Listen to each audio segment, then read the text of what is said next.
পুজো মা গৃহরা। তো তো ব্যাগ যাচ্ছে না কেন? এটাতে হবে, এটা বন্ধ করে দাও। ওরা এত নিশ্চিত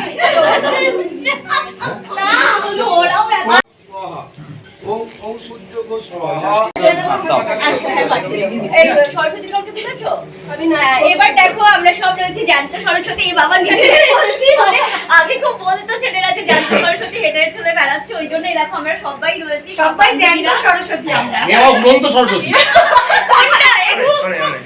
আবার খাবারও চলে এসেছে, কাকে খাবার দিতে যাচ্ছে এই তুমি বলছো হয় না? হ্যাঁ, তোমরা সবাই খুব ভালো থেকো, ভালোভাবে এনজয় করো। হ্যাপি সরস্বতী পূজা। খুব সুন্দর ঠাকুরমশাই মন্ত্রও পড়লেন, মা সরস্বতী আশীর্বাদ করুন আমাদের। তোমরাও সবাই খুব ভালো থেকো, টাটা। আচ্ছা বন্ধ। রেডমি ক্যামেরা খারাপ ভাই।